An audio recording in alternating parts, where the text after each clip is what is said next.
how do you manage your learning organization here in terms of content and delivery? Well, we have in recent years done a tremendous amount of work around looking at how can we present content in such a way that someone can access it when they want to. And so asynchronous transmission or reception of information is really important to us here. I'm very lucky in that regard. There's a library that's been at ETS for a number of years called the Brigham Library, and it exists in part because it needs to keep records of educational measurement there. But it's a full-service library and belongs to the Interlibrary Association, so we can gather materials from other libraries there.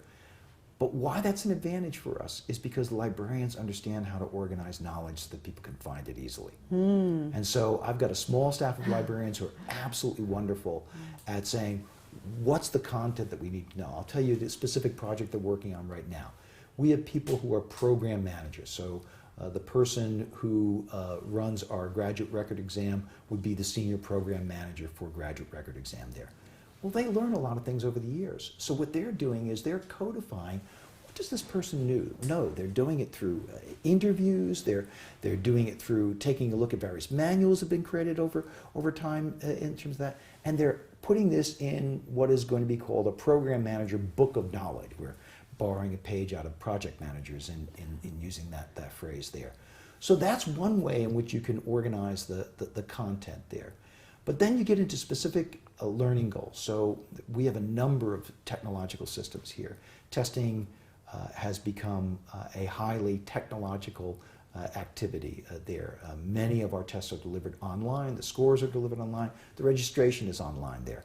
Well, to be able to take information that's input in the middle of China and move it over so that it can be looked at by statisticians here and scored by raters there, and then move that so that it can appear on a score report that someone gets on a screen somewhere, involves a lot of technological systems. So that's where there are specific instructional aims of we need to have someone understand how the systems work together, and that leads to specific face-to-face courses, but increasingly a lot of e-learning courses that we have. We're also pulling down material from other vendors that are more general there. So we work with Rutgers a great deal in offering a mini MBA, and we've offered some other courses from them there. I mentioned Dale Carnegie before, taking some of their work, and then because we're action learning oriented, so all of the work that we do here, we want people to be using material from their actual jobs to do that. So we do almost no pure classroom learning here. If someone's going to come in and learn something here, it's going to be associated with something they're trying to get done in their job.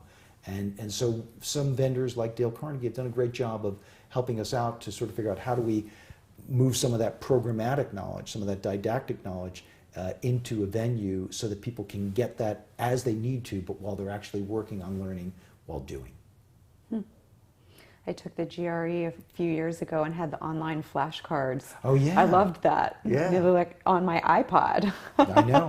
And you know, now with social media, there's so many different ways that people can prepare for it there. And there's also a challenge in that regard as well for ETS, because it makes it easier for people to cheat. Really? Well, I mean, if you went in the morning and took the GRE and you memorized several of the questions, and then you're putting that out there and you know, hoping people do that, huh? Oh, absolutely. Oh, wow. Absolutely. Yeah. We have done a very good job of preventing that, and there are a lot of technologies that we're working with right now. We work with pupilometrics so that people can't send somebody else in to take the exam. So it's based upon, you know, when you registered, we took a picture of your pupils, and pupils are as good as fingerprints. Somebody can't fake that when we go. So it's become very challenging, but we've got a terrific staff here working on that.